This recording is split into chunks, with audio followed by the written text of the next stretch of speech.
नमस्कार दोस्तों। आज हम पढ़ेंगे विद्युत धारा एवं परिपथ। इसे अंग्रेजी में कहते हैं इलेक्ट्रिक करंट एंड सर्किट। हम आज 10वीं के विज्ञान विषय का अध्याय 6 आज हम पढ़ने वाले हैं। यह बहुत ही महत्वपूर्ण विषय है जो आपके 10वीं क्लास में और एज वेल एज 12वीं क्लास में इसका बहुत ज़्यादा इम्पोर्टेंस है। यह आगे होने वाले परीक्षाओं के लिए और अपने दैनिक जीवन के लिए बहुत ही उपयोगी है। इसमें हम विभिन्न प्रकार के विद्युत धारा एवं विद्युत परिपथ, इससे जुड़ी अन्य जानकारियों के बारे में पढ़ेंगे। जैसे कि पिछली कक्षाओं में हमने आसान विद्युत परिपथ सीखे हैं, जिनमें एक तार, एक बल्ब, बैटरी द्वारा पूर्ण परिपथ बनाना, इन सभी को कितने प्रकार से जोड़ सकते हैं, इन सब के बारे में हम पढ़े हैं। आज हम इन्हीं के उपयोग और अधिक इनसे संबंधित अन्य चीज़ों के बारे में इस विषय में और इस सब्जेक्ट में, इस चैप्टर में पढ़ेंगे। तो आइए इसका शुरुआत करते हैं। पहला, जैसे 10वीं के अध्याय 6 के 6.1 में विद्युत धारा इलेक्ट्रिक करंट दिया गया है। तो इसे हम एक आसान सा प्रयोग के द्वारा इसे समझ सकते हैं, जिनमें इस प्रयोग को करने के लिए हमें निम्न चीज़ों की आवश्यकता पड़ेगी, जिनमें है कील लोहे का, दूसरा है पेंसिल, तीसरा बैटरी, चौथी चीज है संयोजी तार,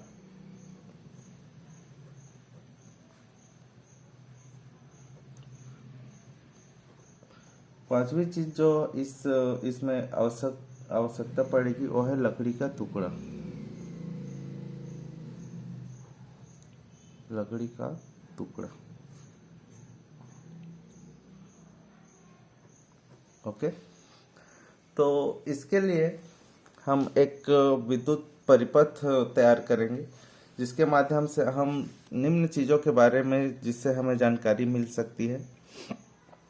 तो आइए पहले विद्युत परिपथ बनाते हैं, फिर उसके बाद में इससे संबंधित जो भी परिभाषाएं होंगी उन्हें हम पढ़ेंगे। इसके लिए पहला क्या करना है, लोहे का जो कील है उसे लेना है। इसे एक परिपथ में बिजली के एक सिरे से जोड़ देते हैं, दूसरे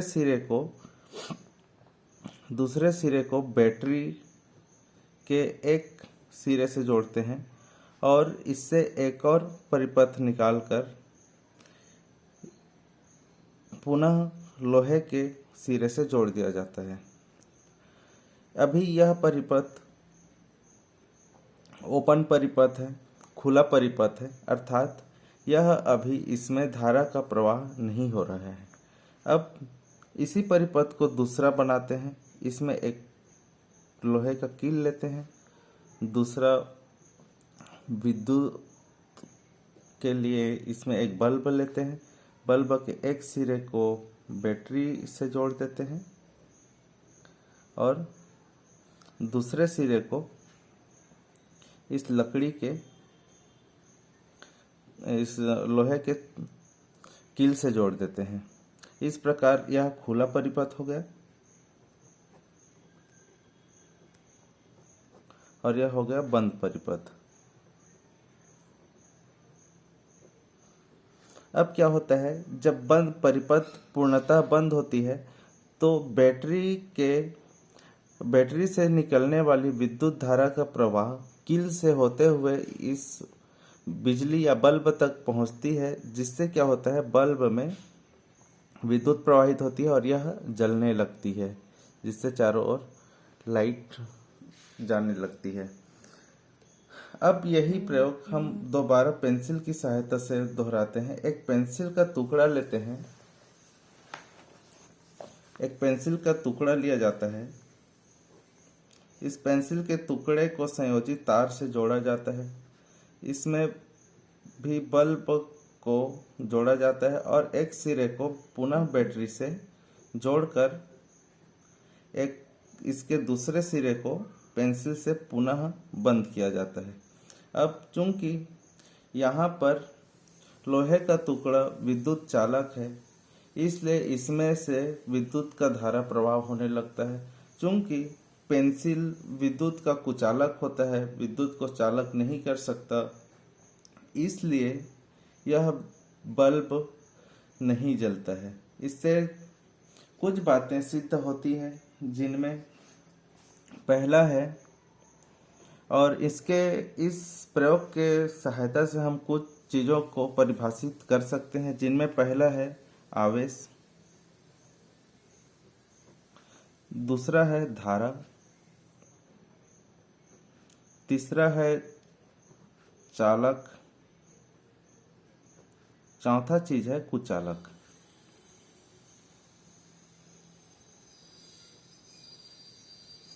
तो आइए इसको देखते हैं। चालक क्या होता है? पहला, चालक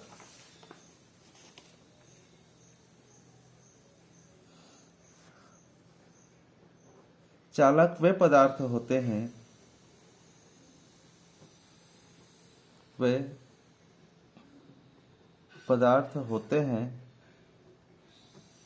जो अपने में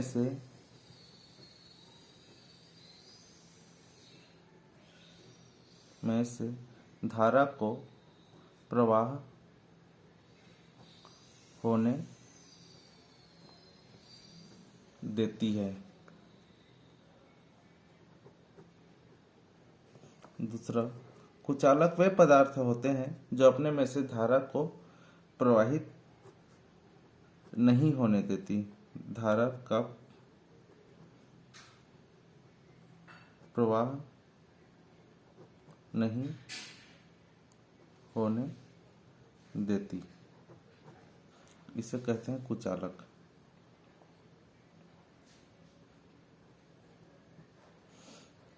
चौथा चीज होता है, ये हो गया चालक एवं कुचालक। अब बात करते हैं आवेश का। आवेश क्या होता है? बेसिकली इस प्रयोग में, जब इस प्रयोग को करते हैं तो इस प्रयोग में प्रवाह धारा का नहीं बल्कि आवेश का होता है। आवेश धारा के रूप में प्रवाहित होता है, और यह आवेश दो प्रकार का होता है। पहला होता है, अब आवेश की बात करते हैं, उसके बाद में धारा में आएंगे। आवेश दो प्रकार का होता है। पहला होता है धन आवेश,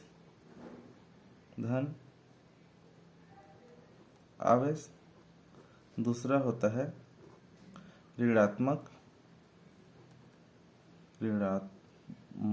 आवेश। आवेश को इंग्लिश में चार्ज कहते हैं, और धन आवेश को पॉजिटिव चार्ज, और ऋण आवेश को निगेटिव चार्ज कहते हैं। ओके, दोनों बातें समझ में आई। इसके बाद में होता है धारा। धारा एक्चुअली होता क्या है? जैसे कि हम अपने आसपास क्षेत्रों में देखते हैं, जब नदी में से पानी का बहाव होता है तो वह ऊपर से अप स्ट्रीम से डाउन स्ट्रीम की ओर पानी का प्रवाह होता है। इसी प्रकार से जब चार्ज या आवेश का प्रवाह धन आवेश से ऋण आवेश की ओर होता है तो उसे हम कहते हैं धारा या धारा का प्रवाह। तो बेसिकली धारा क्या है? धारा आवेशों का धनात्मक से ऋणात्मक की ओर प्रवाह होता है। ओके, ये होता है धारा, आवेशों का प्रवाह। इसे एक शब्द में आवेशों का प्रवाह कहा जा सकता है।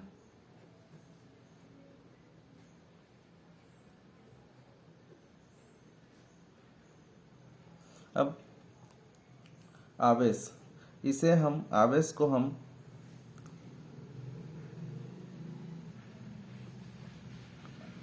आवेश को हम परिभाषित कर सकते हैं। आवेश, इसे हम अंग्रेजी में चार्ज भी कहते हैं। आवेश का मात्रक होता है कूलाम। इसका मात्रक दिया था कूलाम ने। इसे Q से डिनोट किया जाता है। Q से क्या किया जाता है? डिनोट किया जाता है। अब धन आवेश, धनात्मक आवेश, ऋणात्मक आवेश और धारा, लेकिन अभी हमने पढ़ा है धारा। अब पढ़ेंगे विद्युत धारा क्या होता है। विद्युत धारा, विद्युत धारा, विद्युत धारा वह कुल आवेश या चार्ज है जो चालक के किसी अनुप्रस्थ काट के क्षेत्रफल में से इकाई समय में गुजरता है। देखिए लिखा है, विद्युत धारा वह कुल आवेश है जो चालक के किसी अनुप्रस्थ काट के क्षेत्रफल क्रॉस सेक्शन एरिया में से इकाई समय में गुजरता है। आवेश का मात्रक कूलाम है। यदि Q कूलाम आवेश किसी, चलिए इसको पुनः करते हैं, पुनः लिखते हैं। विद्युत धारा वह कुल आवेश है जो चालक के अनुप्रस्थ किसी अनुप्रस्थ काट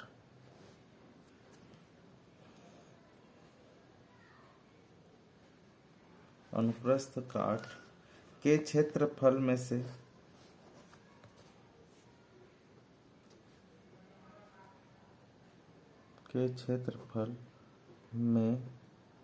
से इकाई समय में गुजरता है।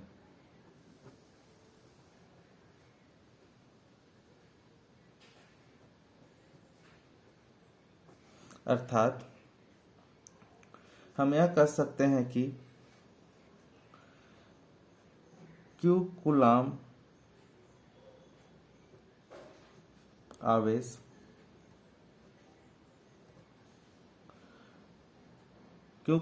आवेश किसी चालक से t सेकंड में प्रवाहित होता है। t सेकंड में प्रवाहित होता है।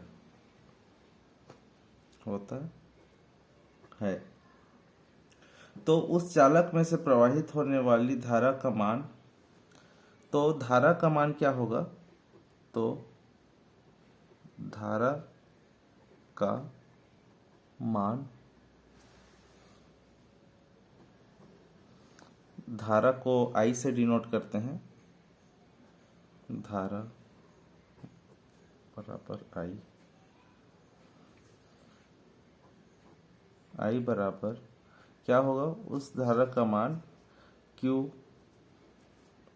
बटे T। T क्या है? Q क्या है? आवेश। T क्या है? सेकंड, समय। और I क्या है? धारा। तो इस प्रकार हम कह सकते हैं कि Q कूलाम आवेश किसी चालक से t सेकेंड में प्रवाहित होता है, तो वह I धारा क्या करता है? प्रवाहित करता है। ठीक है, ओके। इस प्रकार इसे आगे हम देखते हैं।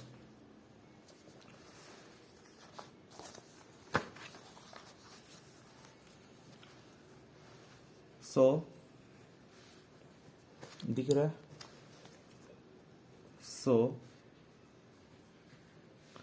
करंट या धारा I is equal to I बराबर Q बाई क्या होता है? T। इसे समीकरण 1 लिखते हैं।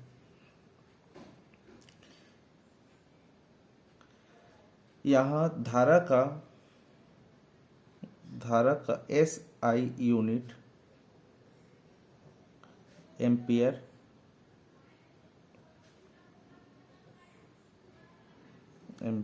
A होता है। अब समीकरण एक से हम यह कह सकते हैं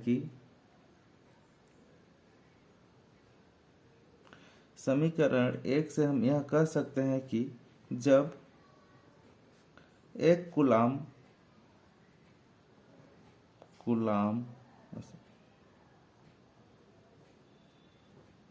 आवेश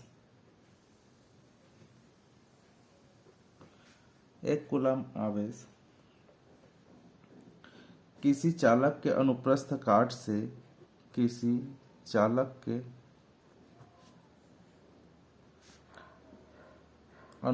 काट से 1 सेकेंड तक प्रवाहित होती है,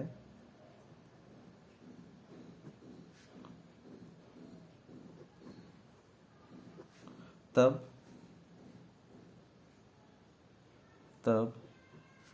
1 एम्पियर धारा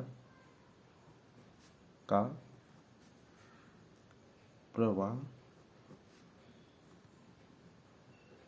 होता है। इस प्रकार 1 एम्पियर बराबर होता है 1 कूलम Q बटे 1 सेकेंड। ओके, ये होता है एम्पियर। हम विद्युत धारा के निम्न मानों को अर्थात छोटी छोटी मान के लिए भी इस एम्पियर का उपयोग करते हैं, जिसे पहला होता है छोटे मान, एम्पियर से छोटे मान जो होते हैं, पहला होता है मिली एम्पियर,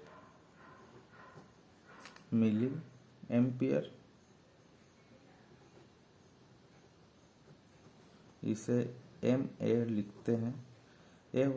ये होता है 1 मिली एम्पियर बराबर 1/1000 या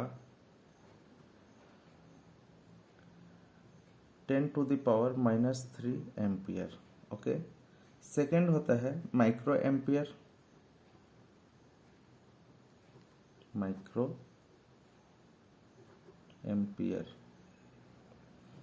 एम्पियर इज इक्वल टू, इसे म्यू ए से डिनोट किया जाता है। 1 mu A is equal to होता है 1/1 1/10 लाख 1 2 3 4 5 6 या 10⁻⁻6 एम्पियर। ये होता है माइक्रो एम्पियर। अब धारा की बात करते हैं, तो धारा का मापन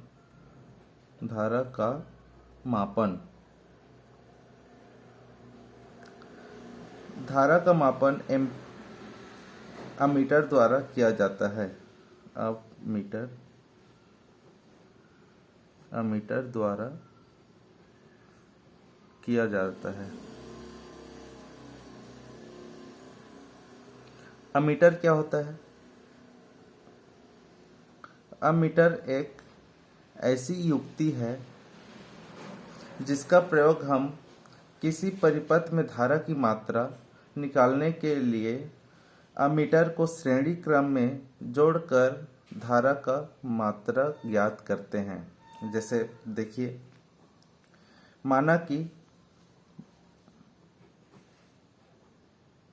माना कि एक परिपथ है जिसमें एक बैटरी को जोड़ा जाता है। एक क्या हो गया? धनात्मक, बैटरी का धनात्मक सिरा, ये हो गया बैटरी का ऋणात्मक सिरा। इसमें 1 एम्पियर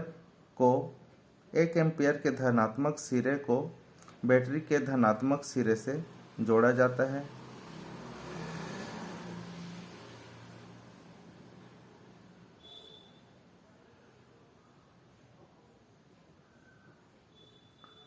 और ऋणात्मक सिरे को यहाँ पे एक प्रतिरोधक आरबी रेजिस्टेंस लगाया जाता है और ऋणात्मक सिरे को बैटरी के ऋणात्मक सिरे से जोड़ा जाता है। ठीक है। तब चूंकि अमीटर की प्रतिरोधकता बहुत कम होती है, इसकी प्रतिरोधकता काफ़ी ज़्यादा कम होती है, प्रतिरोधकता बहुत कम होती है, इसलिए अमीटर को परिपथ में हमेशा श्रेणी क्रम में जोड़ा जाता है। अक्सर यह सवाल कंपटीशन एग्ज़ाम में या कंपटीशन कोई भी तरह के कंपटीशन एग्ज़ाम में पूछा जाता है कि अमीटर की प्रतिरोधकता क्या होती है, कितनी होती है। इसमें आपको ऑप्शन दे दिया जाएगा, पहला उच्च, दूसरा निम्न, तीसरा केवल एक,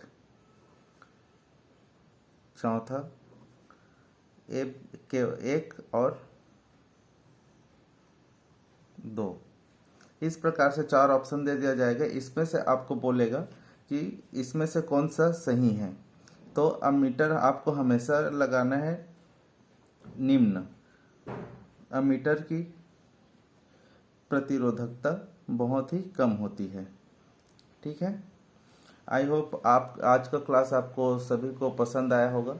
आगे की क्लासेस में हम आगे इसके बचे हुए जो भी आज तो हमने शुरुआत किया है, आगे की क्लासेस में हम इसके और भी टॉपिक्स को कवर करेंगे। अच्छा, आज की इस क्लास में कुछ चीज़ें बताना रह गया है। पहला, जो इलेक्ट्रॉन है, जो चार्ज है, चार्ज की खोज किसने की थी? Benjamin Franklin. इसको ये अक्सर पूछा जाता है एग्जाम में कि आवेश का नामकरण किसने किया या आवेश के बारे में किसने बताया। तो आवेश का नामकरण किया था बेंजामिन फ्रैंकलिन। अक्सर ये सवाल पूछा जाता है, बेंजामिन फ्रैंकलिन। और दूसरी चीज़ है फादर ऑफ इलेक्ट्रिसिटी या फादर ऑफ इलेक्ट्रोडायनेमिक्स। इलेक्ट्रोडायनेमिक्स मतलब विद्युत धारा या विद्युत धारा ही कह सकते हैं। फादर ऑफ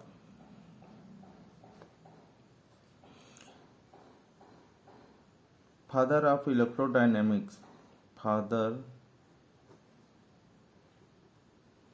ऑफ इलेक्ट्रोडायनेमिक्स किसे कहा जाता है? तो ये है फ्रेंच वैज्ञानिक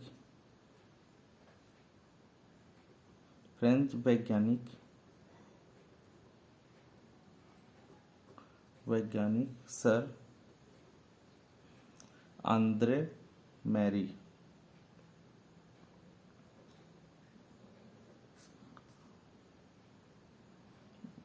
sir Andre Marie. Okay,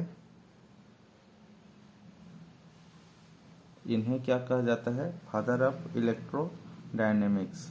okay, और इन्होंने क्या किया था? सर आंद्रे मैरिन ने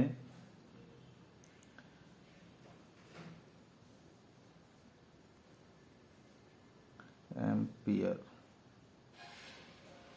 इन्होंने ही एम्पियर शब्द दिया था। इन्हीं के नाम पर एम्पियर धारा का मात्रक एम्पियर कहा गया है। इन्हीं के नाम पर धारा का मात्रक का नाम एम्पियर रखा गया है। ए से ए बराबर एम्पियर। ओके, तो आई होप आज का क्लास आपको काफ़ी अच्छा लगा होगा और आगे इसी तरह पढ़ने के लिए हमसे जुड़े रहें। और आशा करते हैं कि आज तो फिलहाल पहला लेक्चर आज अपलोड कर रहा हूँ यूट्यूब में। आज से पहले एक्चुअली हम क्लासेस में ही क्लास लिए हैं और इस प्रकार से वीडियो लेक्चर जो भी हुआ है उसे मैं खुद रिकॉर्ड नहीं कर पाया हूँ, क्योंकि मेरे पास में रिकॉर्डिंग की सामग्री अभी उपलब्ध नहीं है। मैं अपने मोबाइल से यह वीडियो रिकॉर्ड कर रहा हूँ फिलहाल। तो आई होप कि आपको आज का क्लास अच्छा होगा। Thank you. जय हिंद।